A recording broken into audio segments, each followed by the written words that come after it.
तब विधाता बोलती है एक भाई जिसके प्यार में उसकी बहन ने सर्प की हत्या कर दी। बहन सोचती है कि ये तो मेरा। Hello everyone, welcome back my YouTube channel बिंदास पूजा ब्लॉग में आप सबका स्वागत है। कैसे आप लोग? उम्मीद करते हैं आप लोग बहुत अच्छे होंगे और मैं भी बहुत अच्छी हूँ। और आज है भाई दूज और गोवर्धन पूजा। आप सभी को भाई दूज की हार्दिक शुभकामनाएं मेरी तरफ से, मेरे पूरे फैमिली की तरफ से। और गोवर्धन पूजा की भी ढेर सारी शुभकामनाएं। तो ठीक है, चलिए चलते हैं वहाँ जहाँ पे गोवर्धन पूजा होता है। उससे पहले मैं अपनी थाल दिखा देती हूँ, उसके बाद चलते गोवर्धन पूजा होता है वहाँ पे, ठीक है। और वीडियो के अंत तक बने रहे, लास्ट तक बने रहे, लास्ट तक देखिएगा तो बहुत मज़ा आएगा। और कैसे कैसे मेरे यहाँ पूजा होता है, चलिए चल के देखते हैं। तो गाइस, आप लोग देख सकते हैं कि मेरे थाल में क्या सब रखा हुआ है। तो नारियल है, ये दीप है, केला, अगरबत्ती, ये पिठार और प्रसाद वगैरह सब, कलश वलश सब रखा हुआ है। चलिए अब चलते हैं। तो देखिए, अब निकल चुके हैं घर से और मेरी बेटी को देख सकते हैं। और देखिए यहाँ पे गोवर्धन महाराज का ये बन चुका है। इसको क्या बोलते हैं? गोबर से बनता है। और मेरे यहाँ तो ऐसा ही बनता है। आप लोगों के यहाँ कैसे बनता है मुझे नहीं पता, बट मेरे यहाँ ऐसे ही बनता है। और ये गोवर्धन महाराज जी है, जो कान्हा जी हैं। तो देखिए यहाँ पे सब लोग बैठ चुके हैं, पूजा का इंतजार कर रहे हैं। आकाश में विचरण कर रहे थे। देख सकते हैं सबका थाल लग गया है, सारे लोग प्रसाद वरसाद लेके आए हैं। और यहाँ पे आंटी सबको सिंदूर लगा रही है।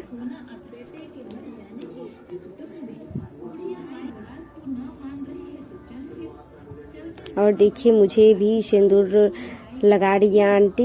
मुझे तो बहुत अच्छा लगता है ये नाक तक का सिंदूर जो लगता है। और पीछे पीहू खेल रही है। और ये देखिए, ये कांट है, क्या चीज़ का कांट बोलते हैं? बुल का कांट, रिगनी का कांट, सॉरी रिगनी का कांट है। और इसको जीभ में लगाना होता है।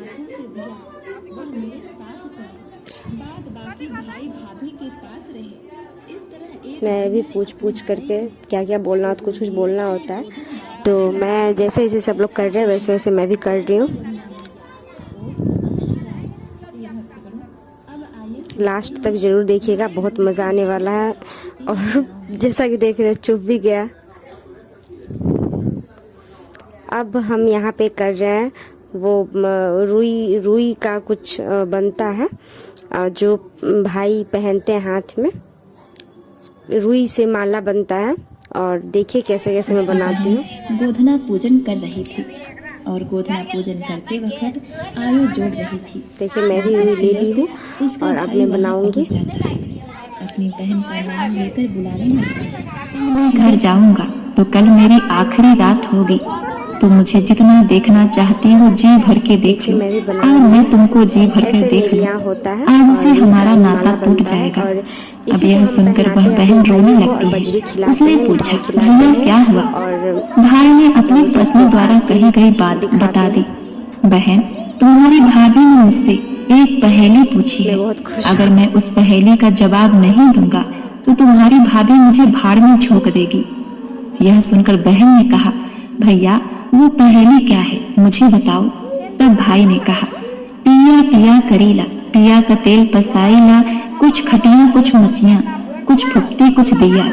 यह सुनकर बहन ने कहा, अच्छा तो ठीक है भैया, कल हम लोग घर चलते हैं और इस पहेली का जवाब मैं दूंगी। वह बहन अपने भाई को लेकर घर आती है और अपने भाभी से कहती है और अपनी भाभी से कहावत पूछती है। तो उसकी भाभी ने कहावत कहा, पिया पिया करेला, पिया का तेल पसाईला, कुछ खटिया कुछ मचिया, कुछ फुकती कुछ दिया।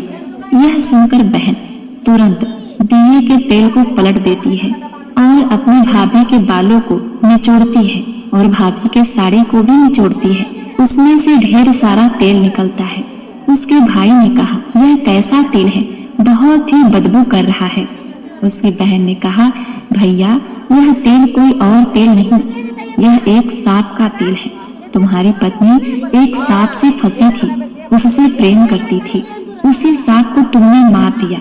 उसी का बदला लेने के लिए इसने उस चीज को याद रखने के लिए उस सांप को पकाकर उसका तेल निकाला है, उसी से दिया बारती है, सर में लगाती है और उसी को अपने आंचल में पोंछती है और खटिया मचिया में भी लगाती है। अब क्या था? बहन ने कहा, मेरा भाई तुम्हारी पहेली में जीत गया है, उसकी विजय हुई है, अतः मैं तुम्हें भाड़ में झोंकूंगी। यह कहकर बहन ने अपने भाभी को भाड़ में झोंक दिया, अपने भाई के दुश्मन का नाश कर दिया। एक बार प्रेम से बोली, जय श्री कृष्ण, ओम नमः शिवाय, हरे हरे। एक बुढ़िया थी, उसके 7 बेटे और 1 बेटी थी। बेटी की शादी हो चुकी थी।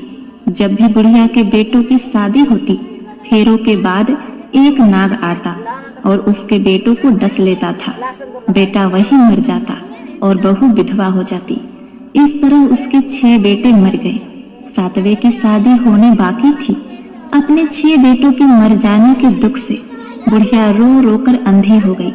भाई दूज या भैया दूज आया तो बेटे ने माँ से कहा कि वह बहन के ससुराल दूज पर जा रहा है। माँ से आशीर्वाद लेकर वह बहन के घर चला गया। उसे रास्ते में एक सांप मिला। सांप उसे डसने को हुआ तो भाई बोला, तुम मुझे क्यों डसना चाहते हो?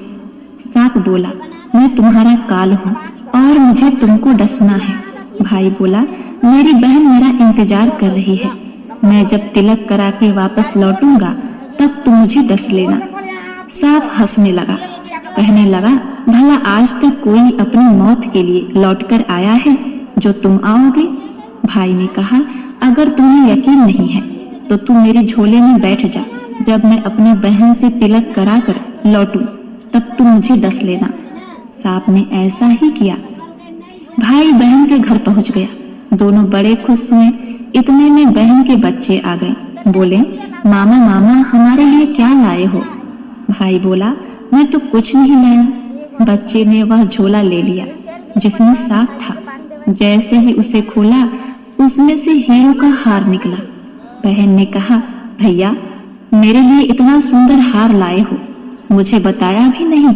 भाई बोला, बहन तुझे पसंद है यह हार तो इसे रख लो, मेरे तो यह किसी काम नहीं आएगा।